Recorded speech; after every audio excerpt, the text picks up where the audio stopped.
This time around on the MT and me, we are still going to work on our little problem we have with the dipstick tube stuck in the block. I got a couple of new ideas we're going to try on getting it out. And we're also planning a field trip to see if we can buy something new, old for Pearl. Or something old that'll be new for Pearl. Keep watching, you'll understand what I mean. Okay? Meanwhile, I really need to clean this glass. Yeah, really need to clean this glass. Yeah.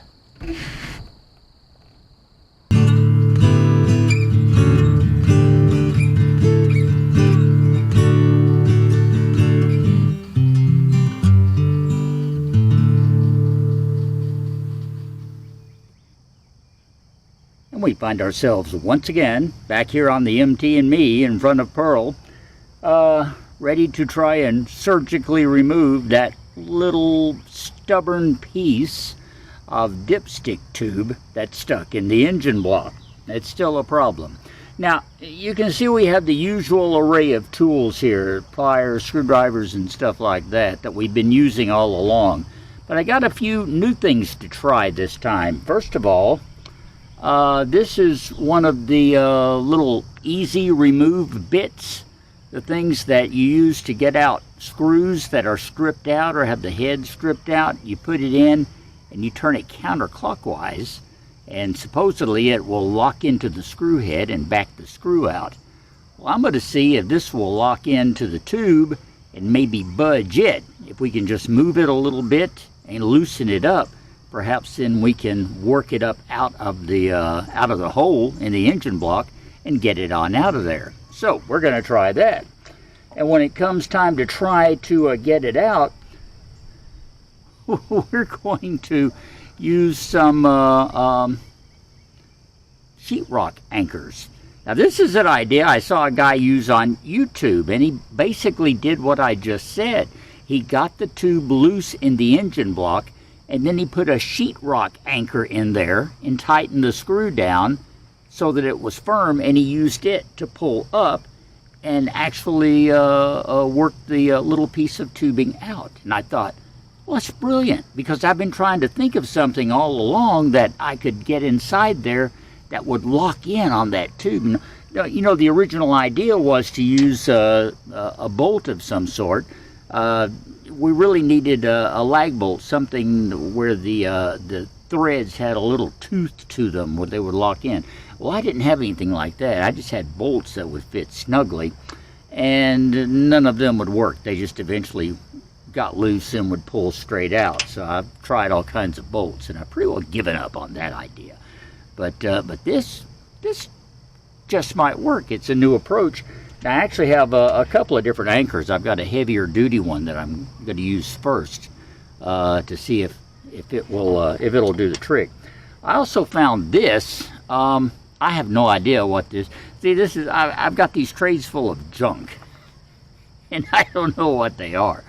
But this is obviously a handle of some sort, and it has a bit in the top of it screwed in, and this it's got a little bit of tooth to the threads, so it's not quite big enough to screw into place, but it might screw in just enough to lock and give me something to pull up with. So we'll try that as well. And if all that doesn't work, I don't know, I'll go out and rent a laser or something. We always still have the option of dropping the pan and going at it from the bottom, taking a dowel or maybe some sort of metal punch and putting up in there from the bottom and knocking it back up. And it may come to that. But we're going to try just a couple of more things here before we go through that much trouble, okay? And you're probably saying, well, Russ, you've gone through a lot of trouble already. You've spent 2 videos trying to get this little blooming piece of tube out. And that's true. But I've learned a lot. I've learned a lot about what's not going to work, how not to do it, and hopefully if any of you ever encounter this problem, you'll be able to skip all this stuff that I've tried that didn't work and go to the ultimate solution, because I will find an ultimate solution. You just watch. Right now, why don't we try this? Might as well. Okay, here's the bit we're using. And of course it just fell out of a screwdriver. Hang on.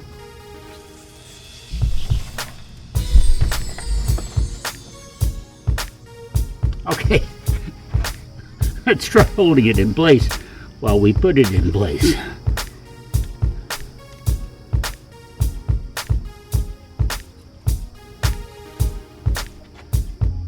This doesn't really go down in the tube, but it sits on the rim. So let's see if it will lock in and move it any.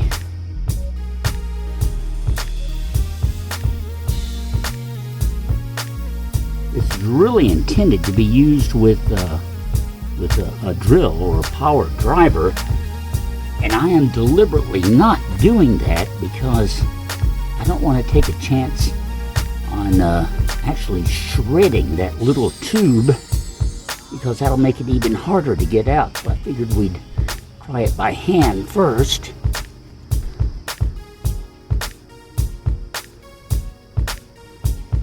It really doesn't seem to be doing anything. It's actually slipping inside that tube. So I think, see where it's actually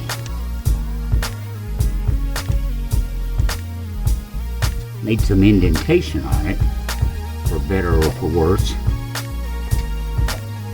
Let's see if this will go in there and do anything.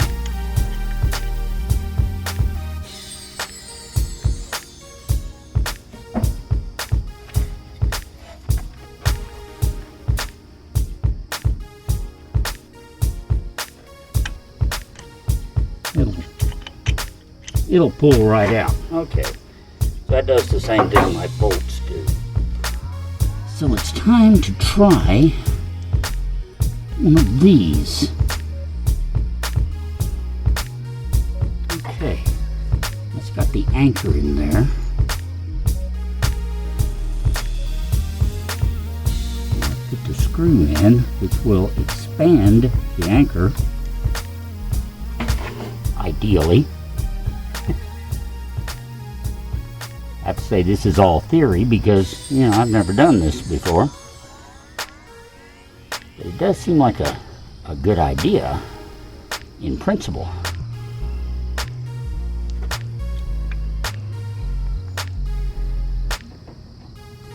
I have no idea how tight that is. We're about to find out.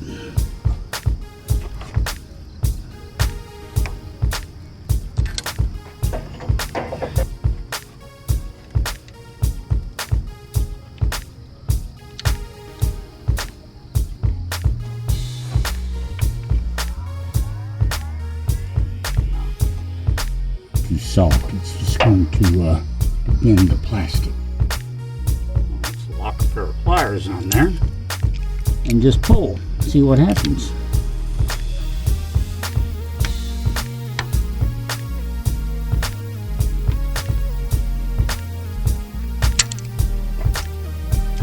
Not much. Well, kapooey.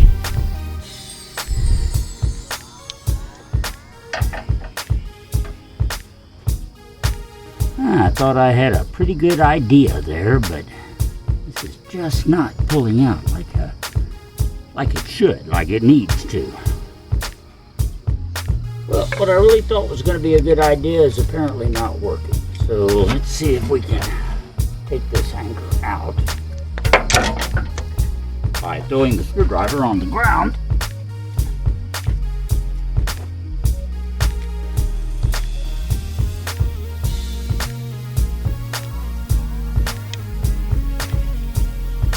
difficult to get in. I'm sure it's not going to be that easy to get out either.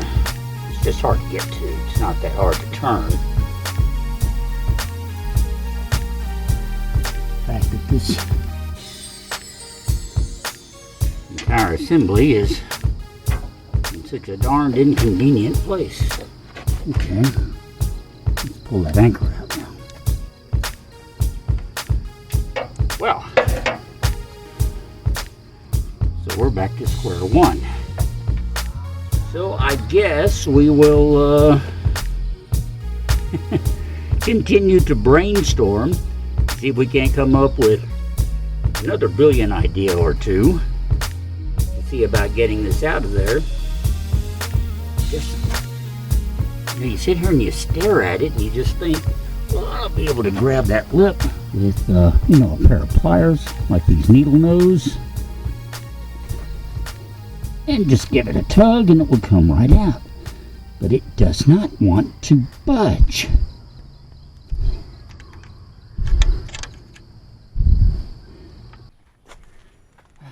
So, while I continue to ponder, weak and weary, over this little particular problem hanging over my chamber door, get the literary reference? Nevermore. Anyway, I'll keep thinking about this. I promised you a road trip, and that's exactly what we're going to do. So right now, we're going to take off on some of the back roads of this wonderful, beautiful South Arkansas County I live in, and go to a wonderful fantasy land of broken down vehicles and car parts known as Levi's Wrecking Yard, with the hopes of finding something old that we can use anew right here on Pearl. Let's go.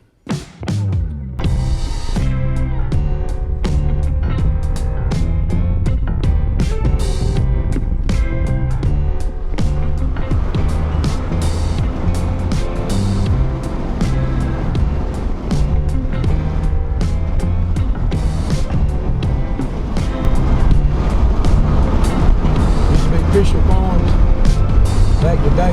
Yeah, I remember when they had some fish farms out here. Got one big pond out there stealing a bunch of horses and stuff.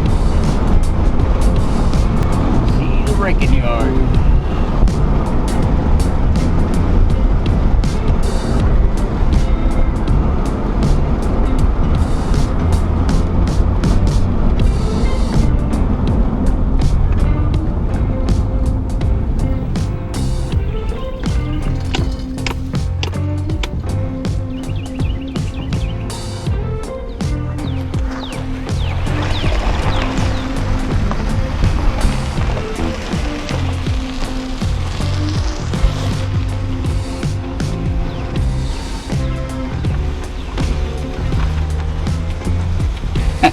The way they just parallel park them down the side of the road. When the metal goes up, he'll come in here and get a bunch of them, crush them. Yeah. They got Hummers and everything out here. Everything you can imagine.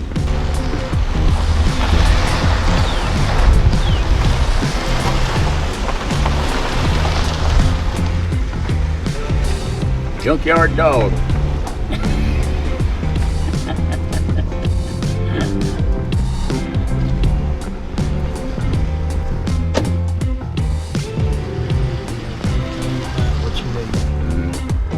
Yeah, I think it's Buddy's. Amazing that he has such a mental inventory of this whole place.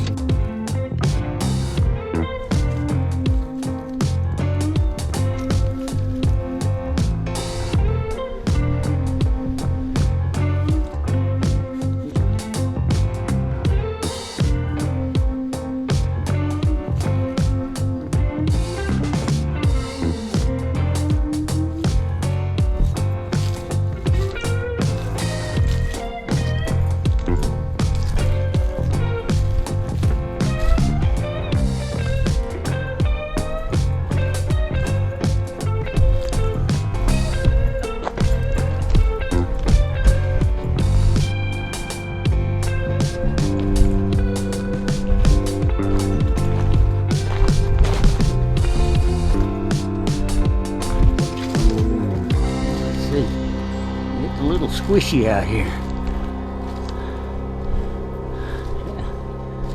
Like a Bronco on top of a school bus. I'd love to know how they got that up there. Had to be. Had to be.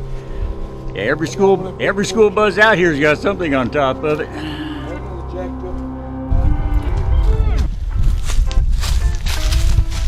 found this breather in there. Yeah, you should always look in the back seat. Sometimes they pull stuff out.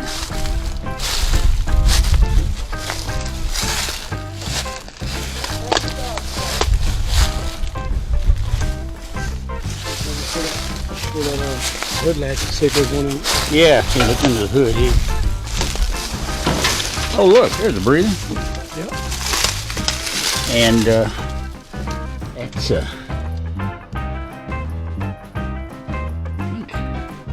bet you that's a 318 maybe. No, it's got the rib. That's a 360 like that guy. Got the ribs on it. Yeah, thing come down on the head here. That might would fit. I don't know with that opening if it's gonna work or not. What kind of braiders on your truck? Look like that one? I guess throttle body right here. Yeah, mine's I don't think it's gonna work. yeah, I don't think so either. That's the problem getting into See it right there on the side? Oh yeah. Yep. Plug, that's throttle body. Right there. Yeah. Mm-hmm. Okay. I got all excited. A little bit too new. Okay. But I'm encouraged. It doesn't have one. That would probably be the one. It does have a carburetor though. Yeah. Yeah, because that's another 360. You can tell the, I just learned the other day, the manifolds here have these fins on the 360s. The 318s don't have that. More of a smooth finish. But it's gonna say 5.9 liter per year. Don't know about the Got a breather on there. be one wing nut on it.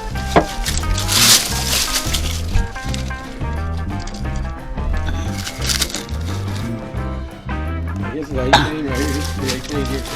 Yeah. Got a very firmly attached swing nut on it. Yeah. Yeah. Had to see it. It's throttle body too. It is. Mm-hmm. I feel the plugs on the side. The carburetor you got ain't got no electrical plugs on the side. No, it's not. But that's a little closer to what I'm looking for. Yeah, we into Jeep territory here.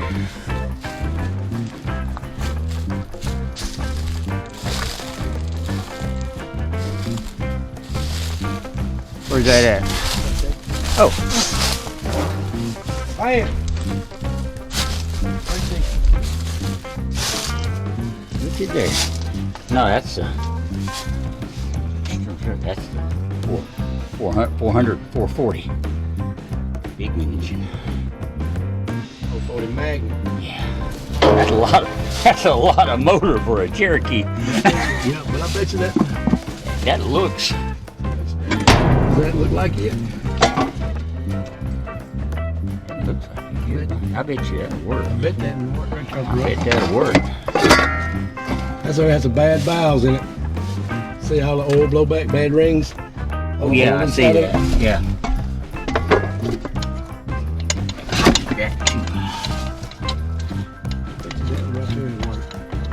It's got the hose on it. All it's got on the hose. That's what you're probably gonna have the hose run through it. Yeah, let's. I think that's the one we need to go with. Yeah, because there's your little plug-in for your EFI on one side too. Mm-hmm. Yep. This is it. This is the one up the Now, we remember how to get out of here. we head north. Bottom of the mud. follow the mud puddles.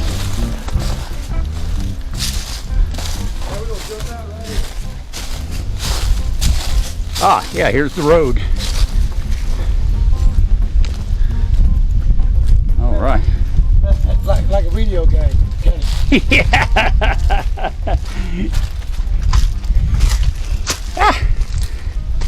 All the way through that without stepping in mud until I went to get out. All right, open road and got an air cleaner. I'm happy. And after all that traveling and trampsing through the mud and the metal, this, boys and girls, is what we brought home. It is, it's not the exact replacement air filter for Pearl, but I do believe it's close enough. I haven't been able to actually find a serial number or a product name on this one. It actually came out of a late 70s Jeep Cherokee. So it is a Daimler Chrysler product, at least, from around the same era. And it seems to fit. I won't say it fits positively, but it looks like it will. It even came with an air filter that we're certainly not going to use, okay? And it had the carburetor stem with it too, which I'm going to replace because somehow or another it's slightly bent. I'm not really sure how they did that. I don't think I want to know. But the important thing is the bottom and the top are in good shape. Now they need a really, really good thorough cleaning. And that's something we'll work on in next week's video, getting it cleaned up and see if we can't get it fitted to the top of Pearl's engine.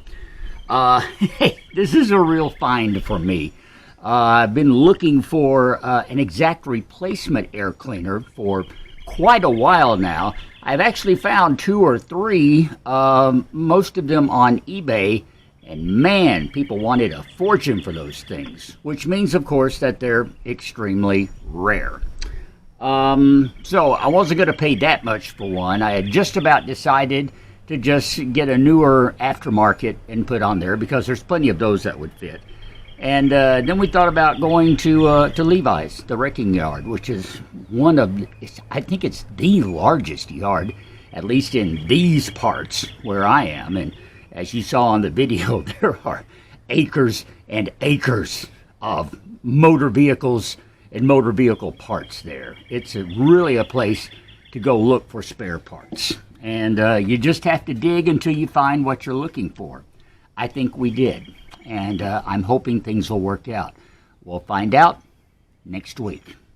And maybe we'll find out if I get that little piece of dipstick tubing out of the block too. We're just about to the point, as I said earlier, that we're going to drop the oil pan and go at it from the bottom. Because I think that's going to be the only way, and by now the quickest way, that we can move forward. And I, for one, am ready to move forward. So I hope you'll join us next week, and we'll see if we can't get this and that done here on the MT and Me. Thanks for watching this week. If you're not a subscriber, please do so. We've made it to 150. 200's the next goal. Keep clicking subscribe. Call your friends and tell them about it, okay? Keep watching. Give us the thumbs up as well, because YouTube likes to see that, and that'll help push things forward as well. Below, you'll find links to buy me a coffee if you'd like to help with the Pearl Restoration Project. There's also a link to a website, themtandme.com, with all kinds of background information on Pearl, the Mobile Traveler Company, and a lot more. Just kind of a lot of good general information about Class C motorhomes, in case you want to check it out, especially those from the vintage 1970s, like Pearl is. So, join us again next week and every Sunday right here on the MT and Me. Till next time around, I love you, my nomies. Thank you for watching, and we will talk later.